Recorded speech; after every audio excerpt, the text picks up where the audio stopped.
buenos días, señoras y señores, invitados, funcionarios, contratistas. Soy Lice Andrea Carreño, profesional especializado en la Oficina de Control Interno del Hospital Militar Central. Le damos la bienvenida a la primera sesión para supervisores de contrato, cuyo tema es el monitoreo de riesgos en contrato y prevención por parte del supervisor. En el marco de los roles de la Oficina de Control Interno, así como el fomento de la cultura de control y prevención del riesgo, la Oficina de Control Interno del Hospital Militar los invita a escuchar a la doctora María Lorena Cuellar Cruz, abogada experta en el sistema de compras públicas en Colombia, conferencista y docente universitaria, autora de varias publicaciones en contratación estatal, especialista en gerencia de procesos de la calidad, con amplia experiencia en gerencia pública y en talento humano, gestión de proyectos, y es procuradora delegada para la contratación estatal. Con ustedes, la doctora. Gracias, doctora Lisset, y gracias al hospital por invitarme a participar en este espacio. La docencia es mi propósito en la vida, así que cada espacio que tenemos de hacer este ejercicio me parece fantástico. Hoy vamos a hablar de monitoreo y administración de riesgos en materia de compras públicas. Entonces, voy a poner la presentación, voy a compartírselas para que entremos en materia. Ay, me dice que tengo deshabilitado compartir pantalla. ¿Me autorizas, porfa? Ya. Bueno, vamos iniciando entonces. Primero vamos a hablar del concepto de supervisión e interventoría. Entonces, lo primero que hay que entender en este ejercicio es que el proceso de compra pública es muy diferente al proceso de compra entre particulares, por una razón muy importante que es la que marca la diferencia y marca la naturaleza del contrato estatal o la compra pública. ¿Cuál es esa razón? Que la compra entre particulares es una compra orientada a que cada parte satisfaga su necesidad. Por eso lo que gobierna esa compra entre particulares es la voluntad de las partes. Nos ponemos de acuerdo en lo que necesitamos y cuánto vale, y con eso ya formulamos un negocio jurídico que nos ata y nos obliga. Con el Estado tenemos que ir más allá, porque no solamente estamos persiguiendo esas contraprestaciones mutuas, sino que tenemos que honrar el interés general. ¿Por qué? Porque la contratación estatal o la compra pública son la herramienta a través de la cual el Estado puede cumplir sus fines constitucionales. Pensemos que hoy estamos sentados aquí porque hay en su entidad toda una plataforma tecnológica que nos permite conectarnos virtualmente. Que hoy estamos aquí porque existe el hospital y el hospital presta un servicio público básico, prioritario, súper importante, más en este momento en el que estamos afrontando una pandemia. Estamos aquí, contratistas y servidores públicos, porque hay unos contratistas de prestación de servicios que se hacen al principio de año, muy seguramente, que son colaboradores de la administración. Entonces, fíjense que todo en última se vuelve una compra pública o un contrato estatal. Entonces, para que el Estado pueda cumplir con sus funciones, necesita esa herramienta. Esa herramienta es fundamental. Fíjense hoy cómo llegan las ayudas a las personas necesitadas a través de compra pública. ¿Qué es lo que está en el ojo del huracán hoy? Las compras públicas que se han hecho sin, digamos, todo el lleno de los requisitos de la planeación, compradas de afán, sin el ejercicio real de estudios de mercado, que nos han generado unos tapabocas carísimos, unos mercados carísimos, pero todo ello es para satisfacer una necesidad de proteger a los más vulnerables, y todo es a través de compra pública. Por eso la compra pública se volvió trascendental en nuestro sistema, y por eso también es tan vulnerable a los riesgos de la gestión. Por eso es tan vulnerable a las mafias y a que terceros quieran aprovecharse de ese ejercicio, ya no para honrar ese interés general, sino intereses particulares. Entonces, el hecho de que el contrato con el Estado no lo gobierne la voluntad de las partes, sino el interés general, hace que varíe por completo la relación. ¿Por qué? Porque entre particulares estamos entre iguales. Entonces, como estamos entre iguales, nosotros no tenemos prerrogativas especiales el uno sobre el otro. ¿cierto? A mí me gustaría tener poderes excepcionales en el matrimonio y cláusulas de privilegio, pero no. Tenemos una relación de igualdad equitativa, tenemos unas contraprestaciones mutuas. Con el Estado como representa ese interés general, subordina al particular y por eso tiene poderes excepcionales y cláusulas de privilegio. ¿Cuáles son los poderes excepcionales? La caducidad, la interpretación, modificación y terminación unilateral y la reversión. ¿Cuáles son las cláusulas de privilegio? El sancionatorio, o sea, las multas y la cláusula penal no en sí mismas, sino la posibilidad de que se apliquen directamente y se hagan efectivas directamente. La liquidación unilateral, por ejemplo, tampoco existe. Imagínense uno liquidando unilateralmente su matrimonio. Entonces, esa naturaleza del contrato estatal o de la compra pública hace que tenga unas características que son primordiales entender para que podamos entrar a fondo en nuestro tema. ¿Cuáles son? La primera, la compra pública es solemne, siempre consta por escrito. Escrito hoy físico o electrónico. Fíjense que el SECOP2 es una plataforma transaccional en la que con un link yo firmo un contrato, en la que con un link yo presento una oferta. Entonces, debe constar siempre por escrito. Hay una salvedad que estamos viviendo en este momento por la emergencia sanitaria declarada, que es la salvedad de la urgencia manifiesta. El contrato de urgencia manifiesta no debe constar por escrito. No hay ese ejercicio de solemnidad, pero es la excepción a la regla general, que es que siempre conste por escrito. De hecho, para que el contrato exista, la condición sine qua non es que conste por escrito. Bien, esa es la primera característica. La segunda característica es que cada una de las etapas en las que se forma, ejecuta, termina y liquida esa compra pública está regulada. Está regulada en el Estatuto General de Contratación de la Administración Pública o en el Manual de Contratación de aquellas entidades de régimen especial. Entonces, ahí nos dicen qué tenemos que hacer, cómo tenemos que hacerlo. Nuestra liberalidad va a tomar buenas decisiones, pero todo el procedimiento, las reglas de interpretación, los principios están consagrados en la norma o en un manual de contratación. Entonces, todas las etapas del proceso de compra pública están reguladas. Tercera característica. Los contratos estatales o las compras públicas se caracterizan por que son conmutativos y sinalagmáticos. ¿Qué significa eso? Que las partes conocen los riesgos, que es de lo que vamos a hablar hoy, los riesgos que van a asumir con ese negocio jurídico y conocen cuál es su contraprestación. ¿Por qué? Porque hay un ejercicio de planeación en el Estado para hacer unos estudios previos y del sector y estructurar su negocio, y hay un ejercicio de planeación en el oferente desde el que se ha publicado el proyecto de pliego de condiciones o desde que me hacen la invitación para celebrar un contrato de forma directa. Yo también planeo como proponente o como posible contratista esa oferta económica y técnica. ¿Para qué? Para que tengamos una relación precisa y clara ya en la ejecución del contrato.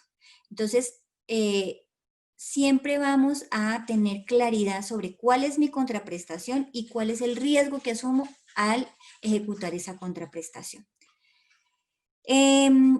Contratar con el Estado de alguna manera es excluyente porque no todo el mundo tiene la capacidad de hacerlo. Fíjense que uno entre particulares finalmente contrata con cualquiera. Entonces uno sale a la calle, levanta la mano y pide un taxi o lo pide a través de una de las plataformas electrónicas que hoy tenemos y ya está haciendo un negocio jurídico de transporte, una prestación de servicio de transporte. Pero para trabajar con el Estado se requiere que yo acredite una idoneidad. No es cualquier taxi ni cualquier taxista. Tienen que tener una capacidad legal, técnica, administrativa, financiera específica y tiene que darme una oferta. Ese taxi debe ser el mejor en términos de calidad y de precio. Entonces, ese es lo que conocemos como el principio de selección objetiva. Seleccionar objetivamente es que yo escoja a alguien que sea capaz de ejecutar el contrato y cuya oferta sea favorable en términos de calidad y de precio. Entonces, esa es otra característica. En esa idoneidad, por ejemplo, verificamos que no hayan inhabilidades, incompatibilidades o conflictos de interés. Imagínense uno en los negocios particulares con todas esas categorías. Generalmente lo único que necesitamos para obligarnos en un negocio entre particulares es ser capaces, y la capacidad me la da cumplir la mayoría de edad. Salvo que yo tenga una interdicción o una limitación de mis facultades, yo puedo comprometerme a ejecutar un contrato. Entonces, hay una idoneidad especial que es la que se garantiza con el principio de selección objetiva. Una idoneidad que es la capacidad del oferente y la favorabilidad en términos de calidad y precio de la oferta. Finalmente, la compra pública se rige por los principios de la función administrativa y de la adecuada gestión fiscal. Entonces ahí tenemos la transparencia, la publicidad, la economía, la eficacia. Precisamente en aplicación de esos principios es que hemos trabajado mucho en la planeación de los negocios jurídicos, cómo el Estado debe estructurar sus negocios jurídicos y también hay un deber de planeación del oferente cuando recibe las condiciones de contratación del Estado para formular su oferta. Entonces, no sé, Eliseth, si están viendo la pantalla. No, doctora, ya te habilité para compartir. Ok, déjame un segundo. ¿Ahí ya la están viendo? Sí, señora. Sí, señora. Ah, bueno, perfecto. Ay, qué alegría. Sí, doctora, perfecto. Sí, señor. Listo. Me gusta cuando hablan porque les veo las caritas, veo caritas diferentes. Me alegra mucho eso. Bueno, entonces, esas son las características de la compra pública que son especiales, una compra especial. Por eso nuestra legislación ha sido muy fuerte en dos aspectos. En la lucha contra la corrupción, que también pasa por la falta de diligencia de quienes hacen la gestión contractual del Estado, y también la lucha, digamos, para que seamos muy competitivos en los mercados internacionales. ¿Por qué? Porque estamos en una economía globalizada. Hoy con este tema de la pandemia nos dimos cuenta de lo que eso significa, que lo que estaba pasando en China me golpeó a los 2 meses, porque esto es un mundo que está conectado por todos los medios y lo que le sucede al uno, le afecta al uno, me va a terminar sucediendo y afectando a mí. Fíjense que eso hace que nosotros cambiemos la comprensión de lo que hacemos y entender que con cualquier acto nuestro estamos afectando en últimas el devenir del mundo. Entonces, esa compra pública va a ser esa herramienta para que el Estado cumpla sus funciones constitucionales y legales. Para eso ha creado, precisamente en esa lucha contra la corrupción, para adoptar las mejores prácticas, para ser mucho más eficiente y para ser competitivo en ese mercado global, ha adoptado el sistema de compras públicas. Nosotros hemos adoptado, digamos, unos lineamientos que son de la OCDE, que han buscado que nosotros entremos en todas esas instancias internacionales para que nuestra economía, digamos, compita con esas economías. Entonces se creó el sistema de compra pública y se creó una autoridad en el sistema de compra pública que hace muchísima diferencia. Cuando yo inicié este trabajo no había una línea clara, uno tenía que esperar los 10 años para que el Consejo de Estado sacara una jurisprudencia y uno pudiera tener al alcance una herramienta para interpretar el ejercicio que estaba haciendo. Hoy no tenemos que esperar necesariamente la jurisprudencia, aunque esa sigue siendo muy valiosa porque es el decir de los jueces, sino que tenemos una autoridad que rinde conceptos, nos da guías, saca circulares y está presente en el ejercicio de la política pública de compras. Entonces, esa autoridad es la que, digamos, está en el centro de ese sistema de compra públicas. Entonces, si ustedes van a la diapositiva que estamos viendo, la diapositiva 4, nos habla de ese sistema de compra pública. Y ese sistema de compra pública, un sistema está compuesto por unos factores que se interrelacionan, que tienen una entrada y tienen una salida. ¿Cuál es la entrada de la compra pública? Las necesidades que tenemos que satisfacer. ¿Cuál es la salida? Esos contratos efectivamente ejecutados. Entonces, cuando entendemos que esto funciona como un sistema, como en esa economía globalizada, pues todos somos muy importantes. A veces la alta dirección se olvida que la misionalidad pasa por un proceso de apoyo trascendental que es el de compra pública. Ese proceso debe tener los mejores profesionales, las mejores herramientas y toda la motivación y compromiso para que la misionalidad se pueda cumplir. En un hospital, si ustedes no tienen ambulancias, si ustedes no tienen camas, si ustedes no tienen medicamentos, si ustedes no tienen al personal, pues no tienen la posibilidad de cumplir con su función, fíjense. Entonces, la compra pública es la herramienta para que el Estado cumpla su misionalidad. Ese proceso de compra pública hoy tiene unas etapas. La de planeación, la de selección, la de contratación, que es cuando perfeccionamos y legalizamos los contratos, y la de ejecución. Estas son las etapas que están descritas en el decreto 1082 de 2015, por eso las traigo. Pero a veces las entidades le dicen de planeación, de selección, de ejecución y postcontractual. Es válido también esa definición. ¿Qué tenemos que entender? Que todo negocio jurídico que firme el Estado debe ser planeado adecuadamente, que tiene que saber el Estado por qué contrata ese objeto, para quién lo contrata, por qué cuesta eso, si era la mejor opción en el mercado, cómo va a seleccionar ese contratista. Es decir, cada decisión de ordenación del gasto debe estar precedida por unos estudios y análisis que me permitan tomar la mejor decisión.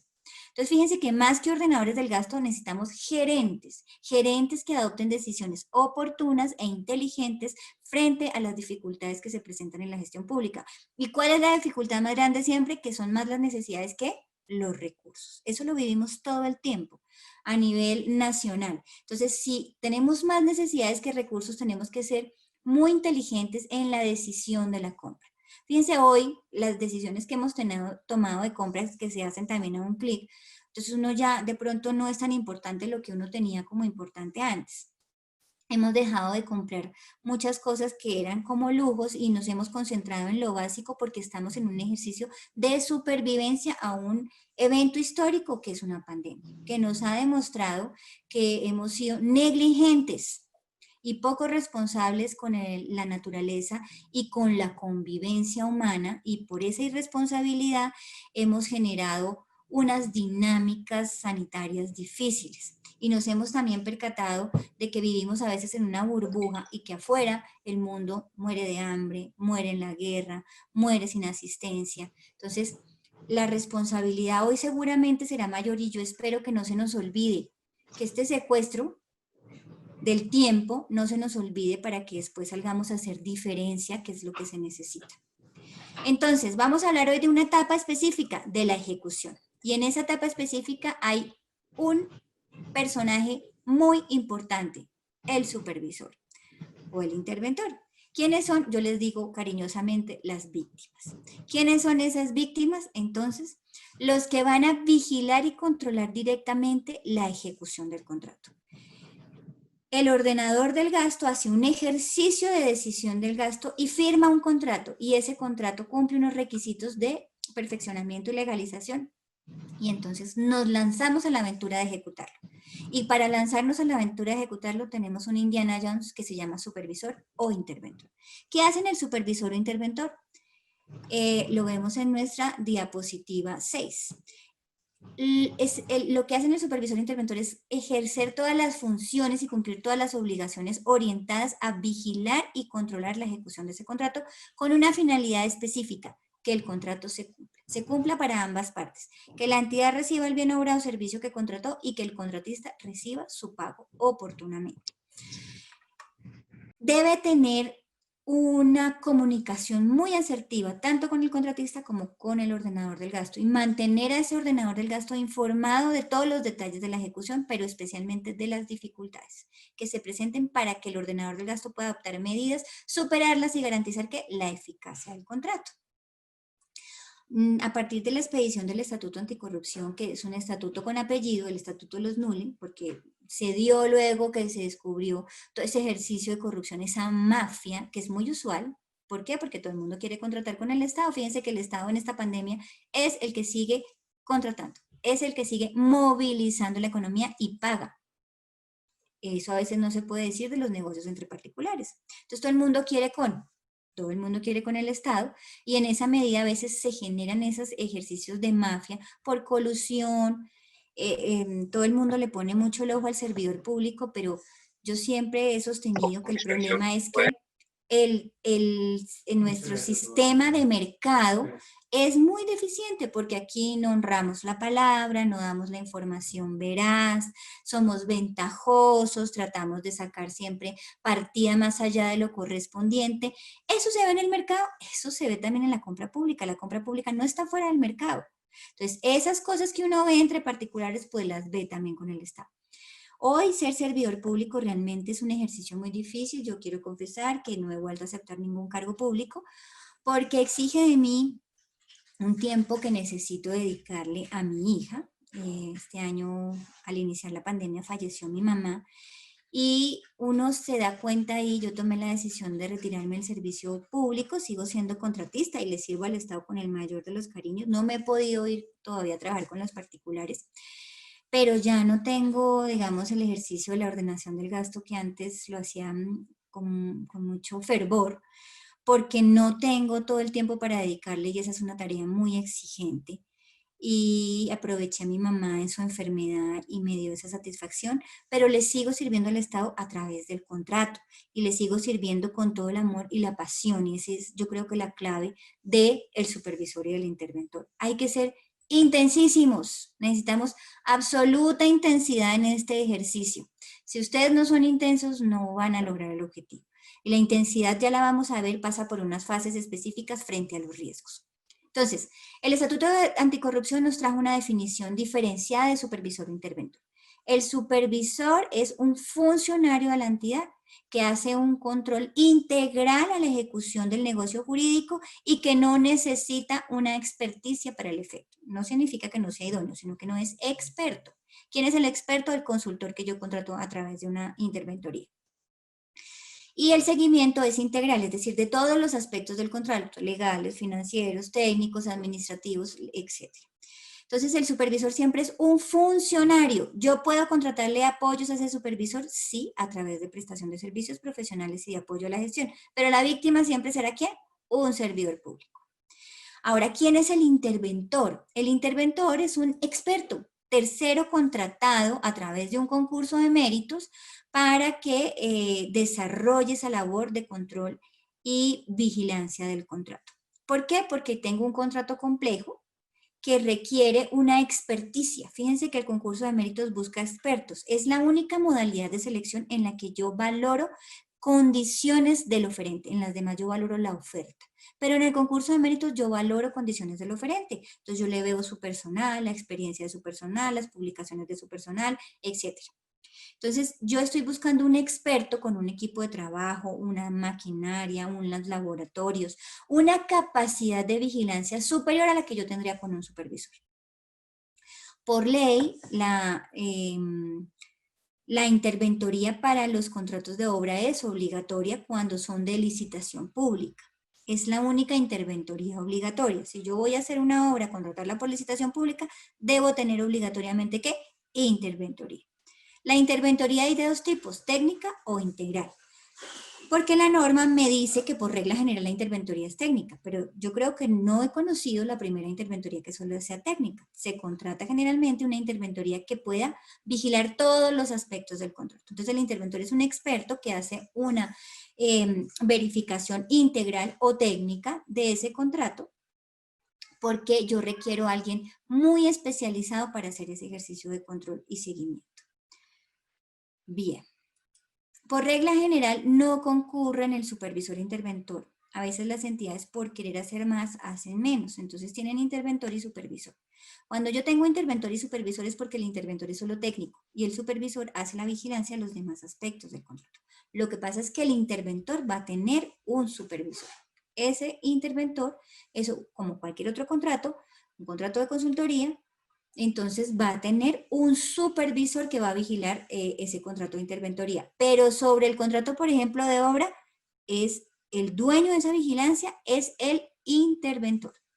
Entonces, por regla general no concurren porque cuando yo tengo muchos responsables no tengo quien me responda. Entonces, es difícil determinar quién fue el responsable cuando yo tengo dos que me dicen, no, es que eso fue el interventor, no es que el supervisor me dijo. Entonces, por eso el principio de responsabilidad exige que haya unas funciones específicas y unos roles determinados. Cuando yo contrato, fíjense, apoyos al supervisor, yo tengo que decir qué actividades va a hacer específicamente ese apoyo. Y ese apoyo no responde como servidor público, no tiene responsabilidad disciplinaria. La fiscal, la penal y la civil es distinta porque esa no atañe al servicio público en sí mismo, sino al manejo de los recursos, a la protección de un bien jurídico tutelado o a la solidaridad en los perjuicios que se generen por el incumplimiento de un contrato. Entonces, siempre debo tener muy claro quién es el responsable. El responsable cuando hay interventor es el interventor.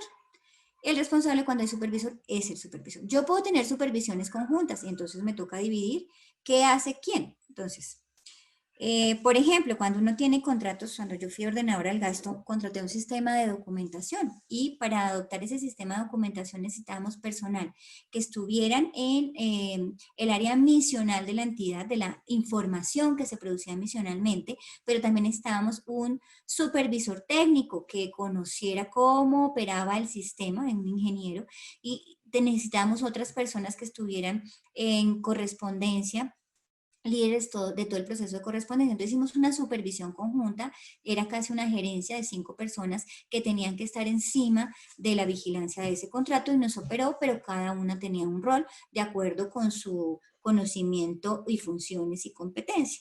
Entonces, ¿puedo tener supervisiones conjuntas? Sí. ¿Puedo tener supervisor y apoyos al supervisor? Sí. Importante que yo establezca las responsabilidades y los roles específicos que se van a cumplir. Pero es muy mala idea tener supervisor o interventor en un mismo contrato. Por eso la norma nos dice que excepcionalmente. ¿Cuáles son esos objetivos de la supervisión e interventoría? El primero es prevenir. Ahorita que hablemos de riesgos, vamos a hablar de prevenir. Entonces, ¿prevenir qué? Que el contrato no se cumpla. ¿Cómo prevengo que el contrato no se cumpla? Con intensidad. Eso es un acompañamiento cuerpo a cuerpo con el contratista y hay que planear el ejercicio de supervisión. Yo fui supervisora de contratos de consultoría de investigaciones, estudios y publicaciones que a veces son como unos intangibles, fue todo un reto. Entonces, lo primero que yo hacía era tomar el contrato, hacer una tablita en Excel para establecer cuáles eran los hitos de cumplimiento, qué productos me tenían que entregar en cada hito de cumplimiento y qué tenía yo que revisarle antes. ¿Para qué? Para que yo pudiera establecer la dinámica de exigencias y requerimientos a ese contratista. Y tener unas alertas en el tiempo. Hombre, si yo tengo un contrato de consultoría para que me entreguen unos diseños y tiene que irme entregando unos productos y atrás son los 2 primeros productos, el contrato ya pinta mal. Yo no tengo que esperar que el contrato esté caótico para actuar. Yo tengo que actuar con prevención, estar pendiente de cada cumplimiento, irle pidiendo, váyanme pasando los productos y yo lo voy retroalimentando. Todo ese ejercicio hay que hacerlo siempre planeado. ¿Planeado contra qué?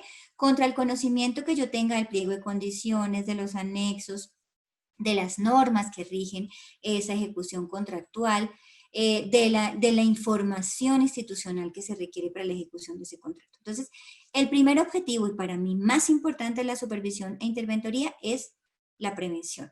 El segundo, el control. ¿Cómo controlo yo? El control exige que yo conozca. Yo no puedo controlar lo que no conozco. Por eso mi abuela me decía, mi hijita, aprenda a hacer todos los trabajos que pueda, porque la única forma después de que usted verifique que los están haciendo bien es porque usted sabe hacerlos. Entonces, el que sabe hacer, decía mi abuela, sabe mandar. Y eso es un principio, por eso es que yo siempre tengo que tener una persona muy idónea para que me haga la supervisión o un contratista muy idóneo para que me haga la interventoría, porque el conocimiento es fundamental para establecer el control. A veces porque, por ejemplo, fallan los entes de control, porque envían personas que en su vida han visto un contrato estatal a hacerle la auditoría de contratación a una entidad pública. Entonces, controlar conocimiento no solamente técnico, sino de las especificidades del contrato. ¿Cuáles son las obligaciones del contratista? ¿Qué anexos? ¿Qué normas técnicas aplica? ¿Qué protocolos debe aplicar?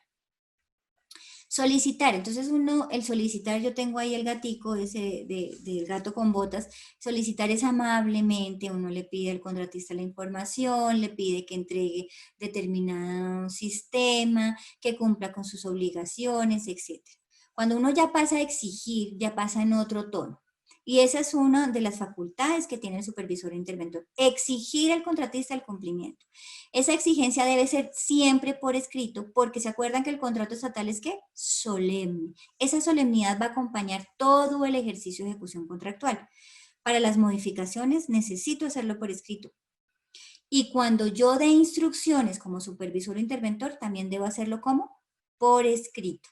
Porque si no después entramos en el limbo de los chismes, que tú me dijiste, que él me dijo, que allá, que acá, no. Todo por escrito. Ese escrito es, obviamente, físico o electrónico. Y cuando es electrónico, tienes que ser del correo oficial. Entonces, ustedes tienen unos correos oficiales que les da el hospital, que están parados en un sistema.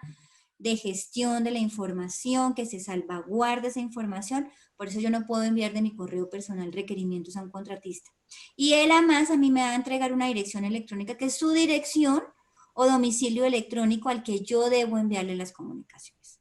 Entonces, primera tarea como supervisor cuando me entregan ese ejercicio es cómo tengo que comunicarme con el contratista, con la persona que me determinaron y con el correo que me determinaron. O si no, la comunicación no va a ser oficial y no va a ser oponible.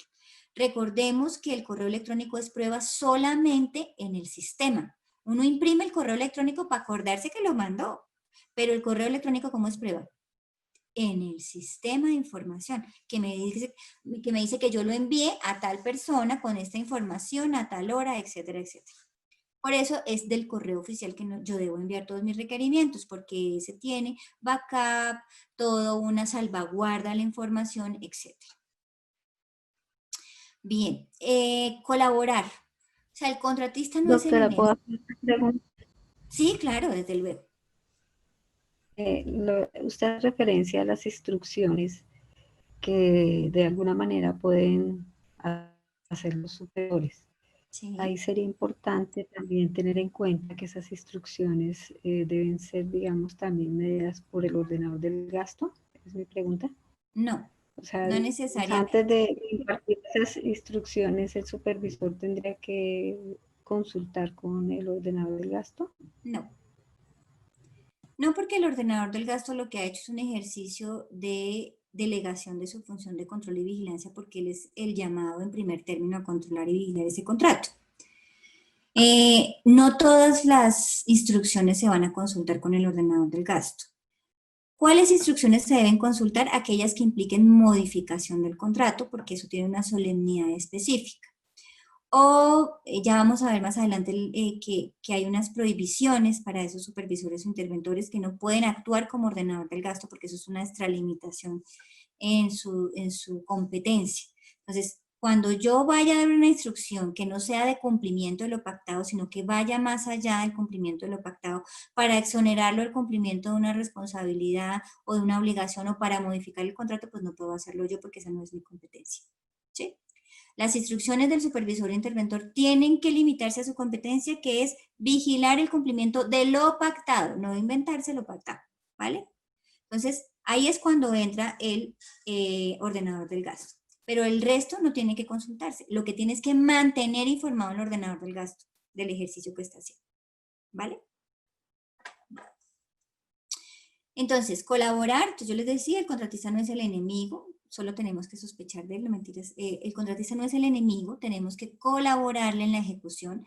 No solamente vamos a vigilar que el contratista cumpla, sino que la entidad también cumpla, que al contratista se le pague en tiempo, que se le entregue la información, que se le entreguen los predios. Absolver, por eso el supervisor o interventor debe ser idóneo. ¿Por qué? Porque seguramente va a ser la instancia con la que el contratista dirima dudas que tenga.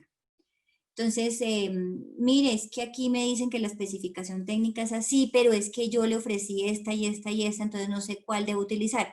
El supervisor debe resolver esa duda. Si el supervisor no tiene la competencia o la experticia para resolver esa duda, tiene que escalarla. Entonces, no quedarse con la pregunta simplemente el contratista, si no puede entregar la respuesta, sino decirle, voy a consultarlo con las instancias correspondientes.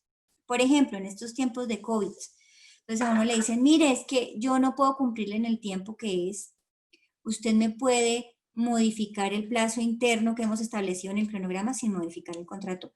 Entonces el supervisor le dirá, tengo que hacer consulta porque yo no puedo tomar esa decisión unilateralmente porque esto lo están esperando para X, Y o Z y tengo que hacer una reunión. No estamos hablando de modificar el plazo de ejecución, sino de esos cronogramas que nosotros establecemos con unas actividades intermedias a hitos de cumplimiento del contrato. Entonces, si yo no lo puedo resolver como supervisor o interventor, tengo que acudir a quien lo pueda resolver. Bien, recordemos que en materia de compra pública se puede generar silencio administrativo positivo. ¿Qué es el silencio administrativo positivo? Que el contratista le hace una solicitud a la entidad pública y la entidad pública guarda silencio, se cumplen 3 meses desde que se allegó la solicitud y no se contesta. El contratista puede volver esa solicitud, un silencio administrativo positivo, ir a protocolarizarlo en una notaría y luego decirme, mire, usted me dijo que sí. Positivo es que si yo no le resolví, se entiende que le resolví ¿qué? Favorablemente. Ese silencio administrativo positivo es excepcional. Casi todos los silencios administrativos son negativos. Pero es causal de mala conducta, o sea, falta disciplinaria grave, que yo deje que se configure un silencio administrativo negativo o positivo. Entonces, hecha una pregunta por el contratista, debo resolverla a la mayor brevedad posible. Esos son los objetivos entonces de la supervisión e interventoría. Los deberes son los del artículo 4 de la Ley 80/1993. En el caso de las entidades de régimen especial, estarán los deberes de la Ley 1474 y aquellos previstos en el manual de contratación. O en el contrato, a veces le ponen unas tareas específicas en el contrato a los supervisores o interventores. Entonces vamos ahora sí a hablar de riesgos específicamente. Entonces cuando hablamos de riesgos específicamente, hablamos de hechos que se pueden presentar durante la ejecución del contrato que me pueden afectar dos temas. La eficacia de ese contrato, es decir, que el contrato se ejecute en debida forma, o la ecuación financiera del contrato. ¿Qué es la ecuación financiera del contrato? La ecuación financiera del contrato es la igualdad de contraprestaciones. Tú me das y yo te doy, en un escenario en el que conocemos los riesgos que asumimos como parte de un negocio jurídico. Entonces, por ejemplo, el tema de orden público, cuando yo ejecuto un contrato específico, es un riesgo que es posible. Entonces, hay muchos tipos de riesgos que se me pueden presentar, pero la norma en el ejercicio de planeación o estructuración que yo hago de los negocios jurídicos me habla de unos riesgos previsibles para construir una matriz de riesgos, que es la que yo como supervisor o interventor voy a tener que monitorear, así el riesgo no me lo hayan asignado a la entidad pública, ¿ok? Entonces, los riesgos previsibles, entonces, de ese mare magnum de riesgos me voy a ocupar del monitoreo de los riesgos previsibles. Entonces, vamos a hablar un poquito de cuáles son esos riesgos previsibles. Entonces, ustedes ven en la diapositiva número 12 el tema del concepto de riesgos. El artículo 4 de la Ley 1150 nos dice que la entidad estatal debe incluir la estimación, tipificación y asignación de los riesgos previsibles involucrados en la contratación. Por ahí he revisado matrices de entidades que tenían el riesgo de pandemia incluido, o sea, eran entidades Nostradamus, porque ya tenían una bolita de cristal y habían previsto este ejercicio. Pero realmente una pandemia no es un riesgo previsible. Una pandemia corresponde a la categoría de un hecho de fuerza mayor o caso fortuito. Una epidemia también. De pronto cuando uno vaya a ejecutar un contrato en una zona de alto riesgo sanitario, puede ser que se vuelva un riesgo previsible. Si yo voy a ejecutar un contrato en el Amazonas tengo dengue, chikungunya y fiebre amarilla, que son enfermedades comunes y que ya están analizadas y estudiadas. Entonces yo podría decir que hay un riesgo de contagio de esas enfermedades y que por eso el contratista debe monitorear y asumir ese riesgo como fumigando, vacunando, manteniendo la salud de sus trabajadores en perfectas condiciones, porque se va a ver sometida a una ejecución contractual en unas determinadas condiciones ambientales, sanitarias, climatológicas. Pero una pandemia como tal es un hecho de fuerza mayor o caso fortuito. Entonces, esos hechos de fuerza mayor o caso fortuito no van en esa matriz de riesgos porque van solo los riesgos, ¿qué? Previsibles. Entonces, uno encuentra en las entidades públicas el riesgo de terremoto. El riesgo de terremoto yo todavía no lo puedo predecir. El de tsunami, yo siempre cuento este chiste porque una vez revisando una contratación de una entidad pública de Boyacá aparecía riesgo de tsunami. Entonces yo me preguntaba, ¿de cuál mar? Entonces yo pensé en el mar de Ruanas o en el mar de Cerveza, pero allá no hay mar, o sea que riesgo de tsunami sí, mucho más impredecible en esa zona. Entonces, ¿qué es lo que hace previsible un riesgo? Mi conocimiento, mi experiencia, porque ya ha ocurrido el riesgo con anterioridad o porque tengo un conocimiento científico o un conocimiento de otro tipo que me permite establecer que ese riesgo es previsible. En el documento SCOMPES 3107 nos hablaron de la definición de riesgos, dice la probabilidad de ocurrencia de eventos aleatorios que afecten el desarrollo del mismo generando una variación sobre el resultado esperado, tanto en los costos como en los ingresos. Álvaro Darío Becerra Salazar, que es mi autor preferido en el tema de los riesgos, dice, los riesgos de la contratación estatal son, de acuerdo con las reglas de la ciencia, son aquellos previsibles de acuerdo con las reglas de la ciencia, con las experiencias y con los sucesos históricos que son susceptibles de ocurrir dadas las circunstancias de tiempo, lugar y modo. El decreto 1082 nos dice que el riesgo es un evento que puede generar efectos adversos y de distinta magnitud en el logro de los objetivos del proceso de contratación o en la ejecución de un contrato. Entonces, de ese universo de riesgos, yo voy a tener que analizar en mi matriz los riesgos previsibles. Resulta que estamos incluyendo en esa matriz de riesgos unos riesgos que son institucionales. ¿Cuáles son los riesgos institucionales? Y que yo voy a tener que gestionar es en mi PG. ¿Cuáles son esos riesgos institucionales? Entonces las entidades ponen que la entidad se equivoque en la estructuración del mercado del negocio jurídico, que la entidad se equivoque en los estudios y diseños, que la entidad no ejerza la supervisión e interventoría de forma adecuada, que la entidad no registre presupuestalmente el contrato. Esos no son riesgos de la matriz porque no le atañen al contratista, no le atañen a la relación contractual. ¿A quién le atañen? A la entidad pública y los debe gestionar es la entidad pública. Si ese riesgo ocurre, el contratista, ¿qué va a decir? Me importa un pepino. Su merced lindo, usted tenía que ser cuidadoso, usted a mí me paga. Lo que pactamos me paga. Usted se equivocó en la planeación, ese es su problema y se lo voy a cobrar además en el contencioso administrativo. Entonces, esos son riesgos, pero de tipo personal, para los servidores y contratistas que participan en esa estructuración de los negocios. ¿En qué sentido? Que me van a regenerar responsabilidad disciplinaria, penal, fiscal y civil. Pero no son riesgos que vayan en esa matriz. ¿La entidad los debe gestionar? Sí, claro. Si se da cuenta que ha fallado en un tema en el proceso de compra pública, tiene que tomar medidas. Para eso están los planes de mejoramiento, para eso está nuestra oficina de control interno de gestión, para que nos apremie en monitorear esos riesgos institucionales. Construimos un mapa de riesgos institucional contra la corrupción. Todo eso son riesgos institucionales. Entonces, ¿cómo los he definido? Estas son definiciones mías. Son los propios del funcionamiento institucional del Estado asociados a los recursos humanos, económicos y técnicos para el desempeño de la función o servicio público que pueden generar daños o afectar el ambiente de trabajo, el clima organizacional, los resultados de la gestión. Por ejemplo, corrupción del personal, alta rotación, el cambio constante del nivel directivo, entre otros. ¿Cuáles son los riesgos previsibles cubiertos por garantía? Entonces, esos riesgos institucionales no los voy a llevar a mi matriz. Los riesgos previsibles por cubiertos de garantía tampoco. ¿Cuáles son esos riesgos previsibles? Los de la garantía única, los que son asociados al comportamiento, conducta y voluntad del contratista, que están amparados en una garantía única de cumplimiento. Entonces, las entidades incluyen que el contratista no entregue oportunamente los bienes, que los bienes resulten de mala calidad, que el contratista no me entregue la información. Todos esos son incumplimientos de obligaciones del contratista. Esos riesgos no van en la matriz de riesgos, sino en el análisis que yo haga de los amparos de la garantía única que yo tengo que constituir. Entonces, si hay posibilidad de que el contratista incumpla con sus obligaciones laborales y del sistema de seguridad social, ese es un riesgo que está ¿dónde? En el amparo de salarios y prestaciones e indemnizaciones laborales de la garantía única. Que el contratista no cumpla oportunamente con la entrega de los bienes y servicios, ese es un riesgo que está amparado ¿en qué lugar? En el amparo de cumplimiento de la garantía única, etc. Entonces, esos son los riesgos previsibles cubiertos por garantía. Son hechos previsibles relacionados con la conducta del contratista que pueden afectar la ejecución del contrato. La normatividad vigente estableció unos mecanismos de cobertura de dichos riesgos denominados garantías contractuales, tales como póliza de seguros, fiducia mercantil o garantía bancaria a primer requerimiento. Esos riesgos entonces no van en la matriz.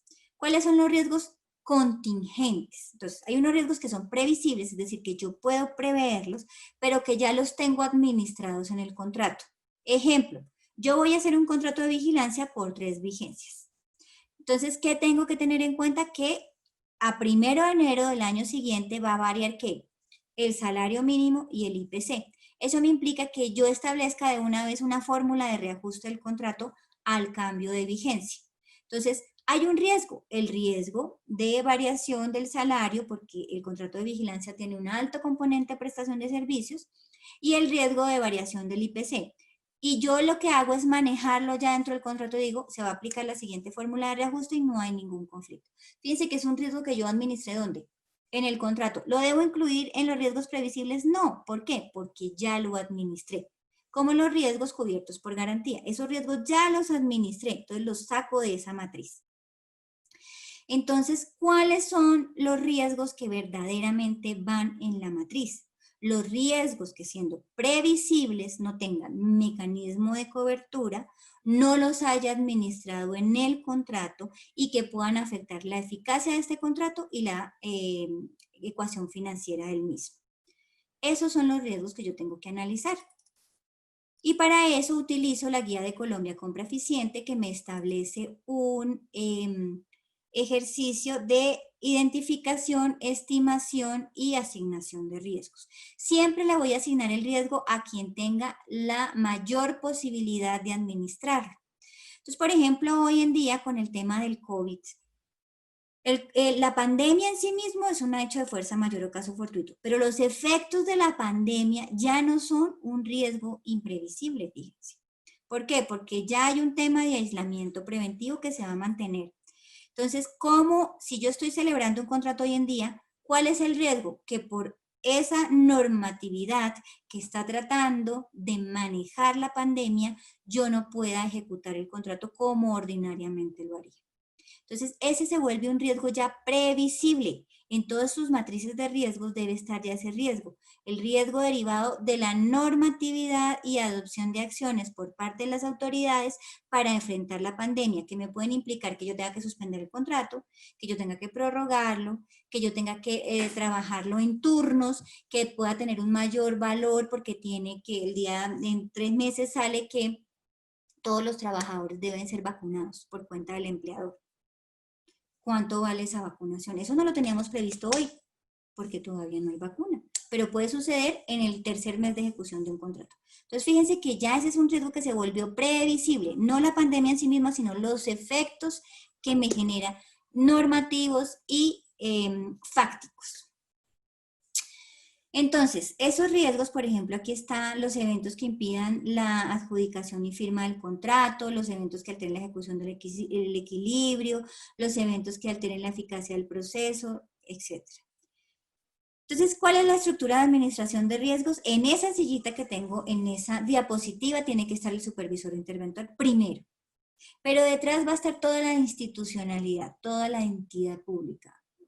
Atrás va a estar el ordenador del gasto, que es el que paga, pero todas las áreas que dan soporte también a esa supervisión e interventoría. Entonces, la estructura de administración de riesgos es que yo, con esa matriz que aceptamos y que forma parte del negocio jurídico, voy a comenzar a prevenir los riesgos, prevenir que ocurran esos riesgos y a monitorear su ocurrencia para buscar su mitigación.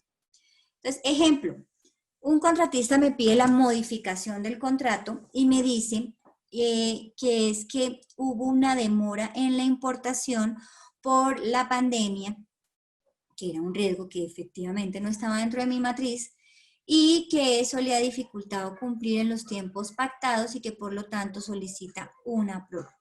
Lo primero que yo tengo que ir a revisar es qué riesgo tengo en la matriz. Resulta que había un riesgo y también me dice el contratista, mire, y este tema en la demora en la importación ha generado para mí un desequilibrio económico porque tuve que pagar los bienes con un dólar más alto. Entonces, tasa de cambio. La pandemia no estaba en la matriz de riesgos, pero la fluctuación en la tasa de cambiaria sí. Sobre todo para esas contrataciones que son de importación, pues este es un riesgo muy común. Toda la contratación de TICs generalmente o de bienes importados generalmente tiene ese riesgo dentro de su matriz, que es la fluctuación de la tasa de cambio. Entonces, esa fluctuación de la tasa de cambio, entonces yo digo, juepucha, me está pidiendo 2 cosas el contratista, que le restablezca el equilibrio económico y que le prorrogue el contrato para evitar mayor onerosidad en ese contrato. Entonces, por ejemplo, yo en estos días revisé una solicitud así, de una entidad a la que asesoro, y el contratista él firmó el contrato el 15 de diciembre, y tenía la obligación de entregar los bienes en abril. De acuerdo con los tiempos que se habían establecido el cronograma del contrato, él debía pedir la importación de los bienes inmediatamente el contrato fue adjudicado y celebrado. O sea, él tenía que pedir la importación a finales de diciembre. El señor se durmió en los laureles y pidió la importación el 15 de marzo, cuando ya estábamos a puertas de la declaración de la primera cuarentena, que entró el 21 de marzo. Y obviamente eso hizo que la fluctuación de la tasa de cambio fuera mayor. Entonces el señor me pide un restablecimiento del equilibrio económico del contrato. Entonces hay que analizar. Primero, en el contrato habían 2 riesgos. Yo revisé, primero me fui allá a esa matriz. Eso es lo que tiene que hacer un supervisor o interventor. Entonces, me fui a la matriz y ¿qué riesgos habían en la matriz? Entonces revisé, habían 2 riesgos. Uno, de la fluctuación de la tasa de cambio a cargo del contratista. Y 2, el de las dificultades para la importación de los bienes.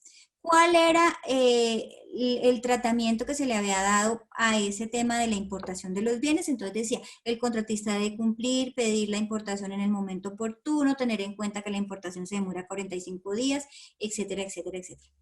¿Qué le pasó a ese contratista? Que no lo hizo en tiempo porque estuvo ilíquido después de los gastos que estuvo en diciembre y entonces incumplió la fecha en la que tenía que pedir la importación y adquirir los bienes. Uno, ¿cómo congela precios? Comprando inmediatamente, ¿cierto? Entonces uno cuando quiere congelar un precio, por ejemplo, a mí me gusta mucho viajar, digamos que eso ha sido lo más difícil de este encierro, además porque yo viajo muy frecuentemente a dictar mis clases y conferencias y extraño mucho ese ejercicio.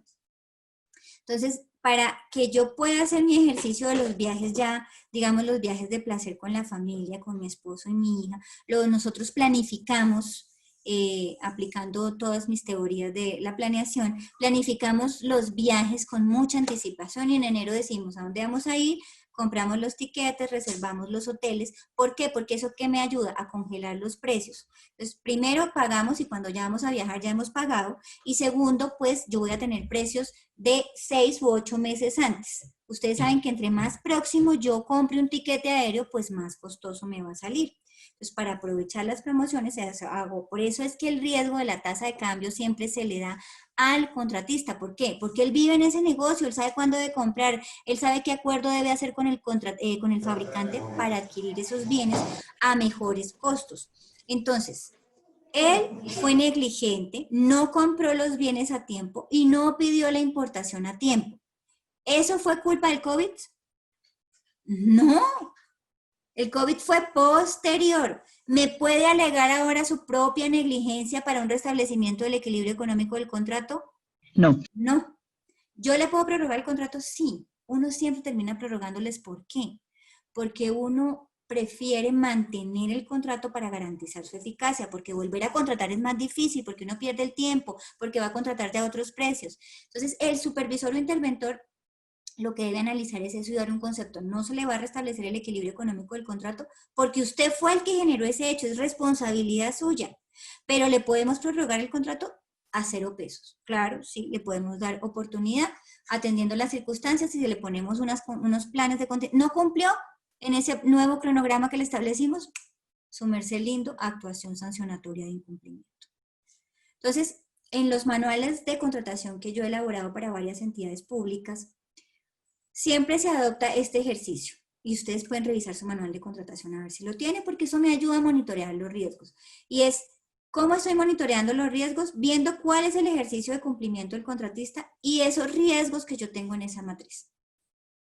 Cuando el contratista llega a un incumplimiento del 3% del contrato, yo tengo que llamarlo y sentarlo y decirle, cariño, estás atrasado.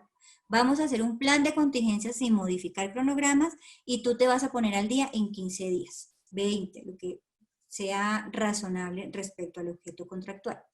Vamos a firmar un acta con ese plan de contingencia y yo le voy a hacer seguimiento.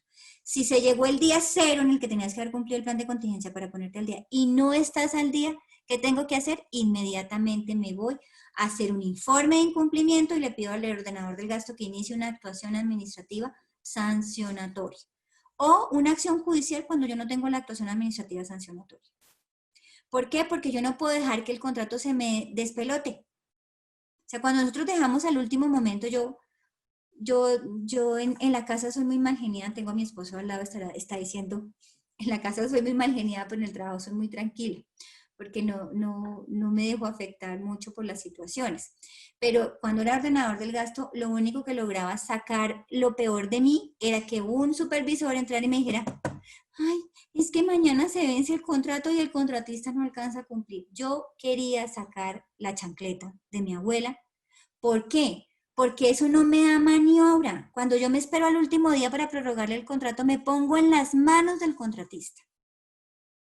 Yo como supervisor o interventor tengo que tener medida su capacidad para cumplir y saber que en un mes no alcanza a cumplir. Entonces un mes antes me voy al ordenador del gasto y le digo, no, este man, vea, toca darle una prórroga o hay que iniciarle un sancionatorio y hay que llevarlo al cumplimiento. Pero no me espero al último minuto, porque es como cuando el niño le dice a uno el domingo a las 8 de la noche, ay, es que mañana tengo que llevar una cartulina al colegio. Es exactamente, yo pienso en la misma chancleta. Entonces, el ejercicio es actuar con oportunidad y para actuar con oportunidad yo tengo que estar monitoreando esos riesgos. Entonces, esa es la estructura de administración de riesgos. Hay poca jurisprudencia sobre el ejercicio de la administración de riesgos y las consecuencias para la ecuación financiera del contrato. ¿Por qué? Porque como aquí la jurisprudencia se demora 10 años, por eso le dicen a uno en la universidad, le dicen a uno, la vida de un abogado litigante son 3 procesos en el contencioso administrativo, cada uno de 10 años. Entonces, el ejercicio es el siguiente. Yo tengo mi matriz de riesgos. Por ejemplo, hablemos del riesgo de escasez de materiales. Entonces, ese riesgo va a ser mayor o menor dependiendo del lugar donde yo vaya a ejecutar el contrato. No es lo mismo ejecutar un contrato en Bogotá que ejecutar un contrato en el Bajo Cauca, en Leticia o en San Andrés. ¿Por qué? Porque allá hay unas variables que hacen que ese riesgo sea mucho más frecuente y que tenga un alto impacto. Entonces, no llega el material de obra, por ejemplo, a San Andrés. Entonces, yo tengo que tener en cuenta ese riesgo. Puede escasear y por eso ese riesgo que me puede implicar, ¿cuál es la consecuencia? Que yo tengo que suspender el contrato porque no puedo ejecutarlo por falta de materiales, o que yo tenga que prorrogar ese contrato, o que yo tenga que hacer reconocimientos económicos porque se vuelve muy costoso llevar los materiales. Entonces, fíjense que, por ejemplo, en este momento no hay vuelos y no hay transporte terrestre para todo tipo de servicios. Entonces, eso me puede a mí limitar la respuesta y hacer que haya una escasez de materiales. Entonces, se presentó el riesgo, entonces yo reviso, bueno, este riesgo yo lo tenía tasado como poco probable y de efecto o impacto bajo. Pero resulta que por la pandemia, ese riesgo que yo tenía ahí tasado ya no es poco probable, es muy probable y su impacto va a ser muy alto, tanto que me va a llevar a que yo suspenda el contrato. Entonces, eso que yo tenía en la matriz de riesgos se me disparó. Ya no está en la estimación que yo lo tenía. Entonces, ahí ya entro en la imprevisión. ¿Por qué? Porque yo había estimado que el riesgo era diferente, pero yo sí lo tenía regular. Entonces, cada vez que a mí un contratista me pide una modificación contractual, lo primero que tengo que irme a ver es la matriz de riesgos. ¿Fue que ocurrió un riesgo de los que yo tenía previstos? ¿Quién debía asumirlo? ¿Quién debía monitorearlo y administrarlo? Por ejemplo, los riesgos de cambios normativos técnicos generalmente se le asignan a la entidad. Entonces, si ocurrió un cambio normativo técnico, yo como monitoreo ese riesgo, pues tengo que vivir estudiando esa legislación especial técnica y tengo que dársela a conocer oportunamente al contratista, porque a veces es legislación que solamente me aplica a mí como entidad pública. Yo en los últimos años he trabajado mucho en el tema de infraestructura de transporte con varias entidades muy grandes que, que expiden y son autoridades en materia técnica. Entonces ellos expiden sus propios reglamentos técnicos, el INVIAS, sobre pavimentos, el IDU, por ejemplo, sobre espacios públicos, etc. Entonces, si yo soy el que produzco las normas, pues yo soy el que tengo que asumir ese riesgo y monitorearlo y verificar si aplico o no la regla de ese contrato que está en ejecución y eso qué me implica económica y técnicamente. Entonces, la matriz de riesgos no es para tenerla ya olvidada, es para mí una herramienta de trabajo frente al ejercicio de vigilancia y control del contrato, que tengo que hacerlo verificando la frecuencia, la posibilidad de ocurrencia de esos riesgos o la frecuencia con la que ocurre y el impacto que tiene dentro de la ejecución contractual. Entonces, por ejemplo, a mí cuando llegué a ser ordenadora del gasto de una entidad, encontré muchos contratos que estaban suspendidos por orden público, porque se hacía vivienda en zona rural dispersa, o sea, una vivienda aquí, una vivienda allá. Era digamos que los contratos que yo he visto más difíciles, más que hacer puentes, vías y hospitales, es hacer vivienda de interés prioritario. Y lo que encontré es que esos contratos habían sido suspendidos por orden público porque había presencia de grupos al margen de la ley que extorsionaban, secuestraban, etcétera, y el contratista terminaba abandonando la obra y sacando a su personal y no podía continuar ejecutando el contrato. Ya llevaban suspendidos 6 meses, 8 meses, un año. Entonces yo llamaba a los supervisores de la interventoría y les pregunté, ¿y qué hicieron? Ah, no, suspendimos el contrato. ¿Y qué hicieron? No, suspendimos el contrato. Pues yo volví y les preguntaba, ¿pero qué hicieron? No es que suspendimos el contrato. Con suspender no hicieron sino una actividad. ¿Qué debía hacer yo frente a un riesgo de orden público? ¿Lo tenía en la matriz? Lo tenía en la matriz. ¿A cargo de quién? De ambas partes. Generalmente esos riesgos tan fuertes, que son muy difíciles de manejar por ambas partes, se comparten. Entonces, en estos eran 50 y 50. Entonces yo le dije, ambos vamos a ir en los costos de lo que me generen estas prórrogas que yo debo hacer o esta mayor permanencia que yo debo hacer. Pero, ¿qué hicimos en el monitoreo del riesgo? ¿Qué hizo el contratista? ¿Puso la denuncia penal? No. ¿Qué hizo el interventor? ¿Le escribió al alcalde, que es la primera autoridad de policía del municipio? No. ¿Le escribió al gobernador? No.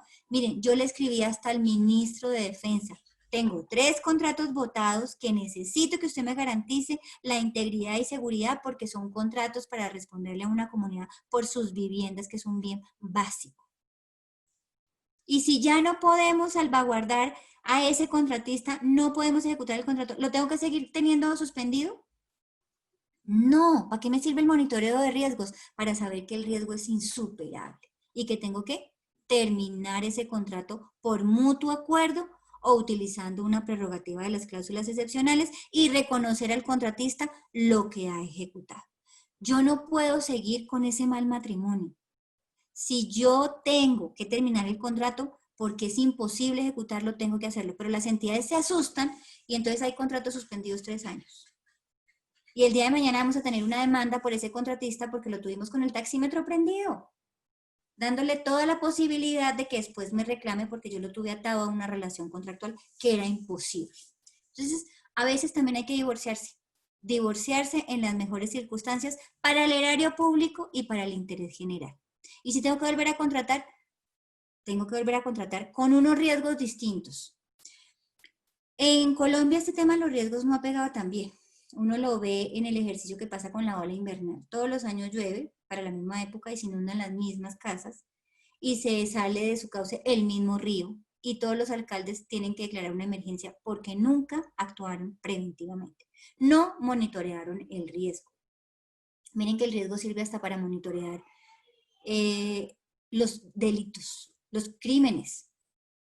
Yo no soy experta en seguridad, pero yo sé que el Cauca es un departamento que sufre muchísimo por ese tema de seguridad. ¿Qué le exigiría eso a las autoridades públicas? Si ya saben que esa zona es así, yo tengo que tener un tratamiento especial. El riesgo lo que me permite es tomar decisiones gerenciales para prevenir que el contrato no se cumpla, para que no hayan mayores costos en la ejecución del contrato. Entonces, actuar preventivamente es que yo haga un buen ejercicio desde la estructuración para determinar los riesgos y que luego esos riesgos no se vuelvan un papel más, sino que sean parte de mi seguimiento y control al contrato. Eso me va a garantizar que yo sea oportuno. Entonces, se presentó el riesgo de orden público, le escribí hasta el gato, casi me encadeno y el contrato volvió a la normalidad. O definitivamente dije, no lo puedo ejecutar en estas circunstancias. Entonces, en un caso teníamos una tutela que nos obligaba a cumplir con ese contrato y lo que hicimos fue llamar a la tutela al Ministerio de Defensa para que nos garantizara la forma de entrar y cumplir con ese contrato. Y entonces ahí sí se pudo, fíjense. Entonces, todo se puede hacer, pero necesitan ustedes ser intensos. Ponerle el alma a este ejercicio.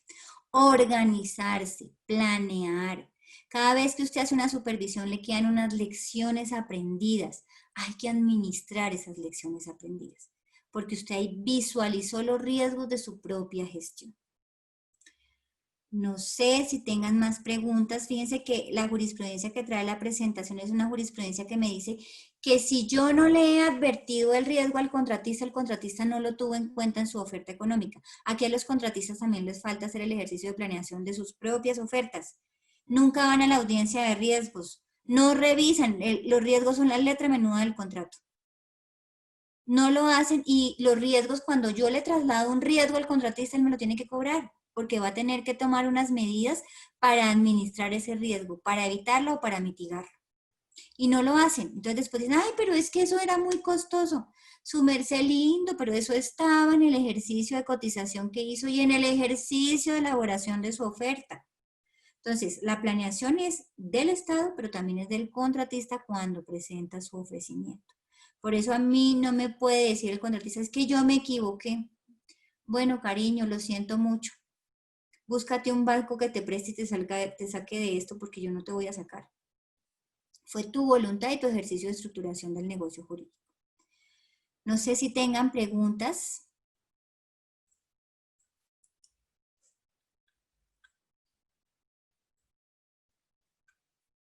Doctora Lisette. Doctora, Sí. no sé, buenos días, la saluda Buenos Edilberto días. Reyes, jefe de la Hola, Oficina de Edilberto. Control Interno de la ¿Cómo Defensa está, doctor? Civil. Bien, bien, gracias.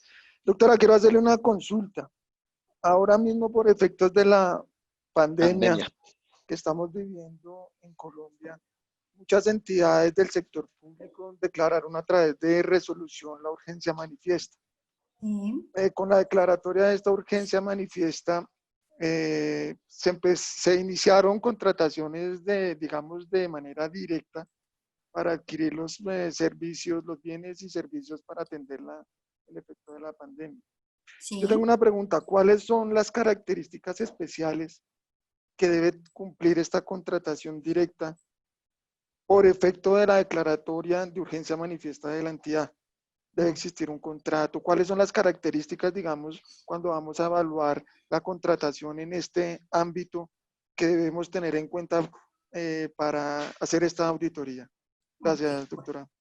Con gusto. Esa es una pregunta súper chévere. ¿Por qué? Porque me permite hablar de que la excepción no deja de llamarnos al cumplimiento de los principios de la función pública y de la adecuada gestión fiscal. ¿Qué quiere decir ello? Que si bien la ley no me exige que yo tenga estudios previos, ni un CDP, ni la firma de un contrato, la buena administración sí me lo exige. Yo no tengo que pedirle eso, digamos, como auditor, ni de órgano de control, ni el interno, que tenga estudios previos porque la norma no lo exige, que tenga contrato porque la norma no lo exige, pero yo sí voy a revisar resultados. Por eso es que la urgencia manifiesta, una vez declarada y efectuado, digamos, la contratación como tal, se envía a la Contraloría General de la Nación o a la Contraloría competente. ¿Para qué? Para que la revise. ¿Por qué? Porque va a ser una revisión de resultado. Entonces les voy a poner el ejemplo. Yo tuve un caso cuando fui operadora Yo no sé que señora disciplinaria Mirante le tenía fobia a los en la gordos. Procuraduría. Por ahí hay un micrófono abierto, por si lo cerramos. Tenía un caso que era el siguiente. A un alcalde municipal, un juez le dio una orden, un juez de tutela, le dio una orden de demoler una edificación que se encontraba en el centro del municipio que amenazaba ruina y que generaba riesgo para transeúntes y vecinos del lugar. Los jueces de tutela, ¿cuánto tiempo dan? Siempre dan 48, 72 horas, máximo le dan a uno un mes. Entonces, el alcalde se asustó y se asesoró mal. Y fue y contrató a cualquier X para que demoliera el inmueble. Tenía que haber hecho una implosión. Y resulta que eso terminó fue en una explosión. Y afectó las viviendas circunvecinas, afectó el espacio público, tuvieron que cerrar, mejor dicho, le salió más caro el caldo que los huevos. ¿Por qué? No, es que como eso me tocó declarar una urgencia manifiesta para poder cumplir el juez de tutela, entonces yo pues no hice estudios previos, entonces pues yo no organicé la ejecución y yo contraté pues al que me dijo que era capaz de ejecutar. ¿Cómo revisó, cómo terminó eso? En una responsabilidad disciplinaria, fiscal y civil de ese alcalde. ¿Por qué? Porque yo nunca me desprendo de esas características que vimos de la compra pública. Entonces, yo no voy a hacer un proceso, lo que la urgencia manifiesta me habilita es a que yo no haga ese proceso ordinario que tengo que hacer. Pero eso no significa que yo sea irresponsable en la contratación que vaya a hacer. ¿A qué me refiero con eso? Que no contrate a alguien idóneo. ¿Qué tal? Entonces a mí me mandan a hacer un puente de paso para comunicar una comunidad de un puente que se acabó de caer por una avalancha, y yo voy y hago cualquier puente y se cae. Entonces a la tragedia de la avalancha le sumo la tragedia de la caída del puente con víctimas. Entonces yo tengo que garantizar la eficacia de esa urgencia manifiesta. ¿Cómo la garantizo? Contratando a alguien idóneo. Y yo puedo revisar esa idoneidad sin proceso de selección. Yo le digo, puedo cotizar además. Yo también tengo que contratar. Esa eficacia también pasa porque yo contrate a precios de mercado. Esos alcaldes y gobernadores que estaban contratando los tapabocas a 43.000 pesos, ¿hicieron un estudio de mercado? No, no conocían el mercado. Entonces, yo no me puedo ir a la ciega porque yo estoy administrando los recursos públicos. Entonces, no tendré que hacer el súper estudio previo, pero yo tengo que tener mínimo 3 cosas definidas. ¿Cuáles son las condiciones de ese contrato? Objeto, plazo, valor, obligaciones. Porque si yo no le pongo obligaciones al contratista, no tiene que firmar un contrato, pero yo tengo que decirle, mire, es que sus obligaciones van a ser estas, porque si no, ¿cómo le voy a reclamar después un incumplimiento? ¿Sí? Cuando uno no es claro en cuáles son las obligaciones, después no puede declarar un incumplimiento fácil.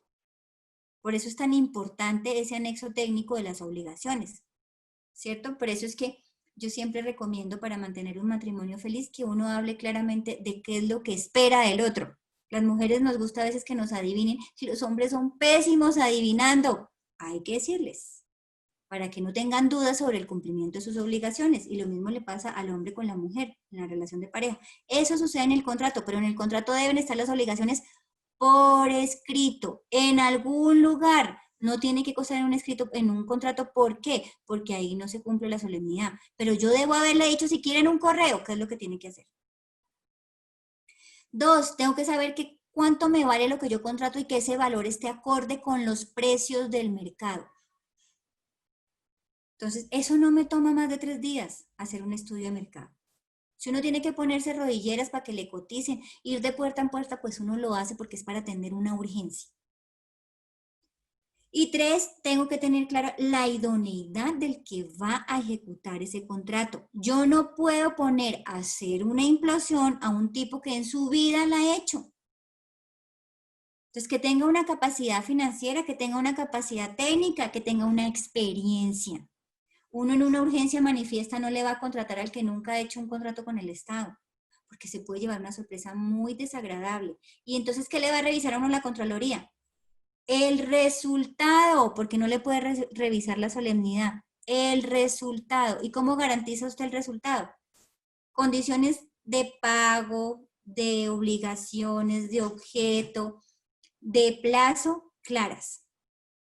Precios de mercado y idoneidad del contratista. Entonces, yo no puedo contratar como ese caso del IDU que había, Mauro's Food, que era un restaurante, terminó haciendo vías terciarias. Yo no puedo contratar a Mauro's Food para que me entregue los tapabocas y el gel, porque esa no es su target de mercado. Yo tengo que contratar a alguien que tenga la experiencia y la capacidad para resolverme mi necesidad, porque si no, además no voy a atender a la urgencia manifiesta. Entonces yo declaro una urgencia manifiesta para contrarrestar una pandemia, también tenía casos así. Declaraban la urgencia manifiesta y contrataban, y resulta que el contrato que era urgentísimo para cumplir en 3 días se cumplía al año. La urgencia manifiesta pierde su razón de ser, porque yo lo que quiero es satisfacer rápidamente una necesidad. Entonces, todo eso tengo que tenerlo en cuenta para revisar esa urgencia manifiesta. No sé si habré respondido la inquietud. Ahora me queda claro, muchas gracias. Vale. No sé si tienen más preguntas. ¿Alguno de los participantes tiene alguna pregunta para la doctora? No, señora. Bueno, quiero Totalmente claro. despedirme dejándoles una frase. Cuando se está en medio de las adversidades, ya es tarde para ser cauto. Una frase de Lucio Neustácar. Entonces, no esperen que tengan el ojo afuera. Hay que actuar preventivamente, monitoreando los riesgos. Las oficinas de control interno de gestión son súper importantes en ese monitoreo de riesgos institucionales, esos que no van en la matriz, pero que uno sabe que ocurren en la entidad. Entonces, donde está la mayor deficiencia de la gestión del proceso contractual, ahí debe estar el control interno acompañando los planes de mejoramiento, la capacitación permanente y la intensidad. Hagan esto con pasión, como si fuera lo último que van a hacer en su vida. Así es que tienen que vivir uno para que valga la pena. El servicio público como contratistas o como servidor es maravilloso porque hace la diferencia en un país donde hay tanta inequidad, violencia y donde se requiere tanto de la presencia del Estado. Entonces, mi invitación es a que se lo tomen muy en serio, muy apasionadamente. Es mejor siempre actuar antes que después, es mejor el por si acaso. Muchísimas gracias, doctora Lisset, por la invitación al hospital.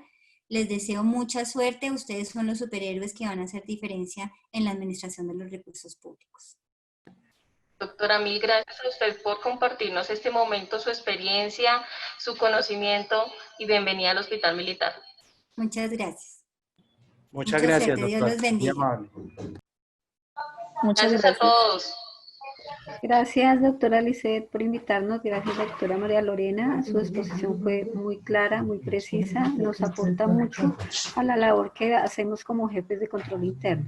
Gracias. Y le aportará muchísimo a la industria militar esta conferencia que recibimos para trasladar toda esta experiencia y conocimiento a los supervisores que desarrollan esa labor tan loable, como usted lo llamaba, esos superhéroes de la ejecución de los contratos. Muchas gracias y muy amable. Gracias. Chao.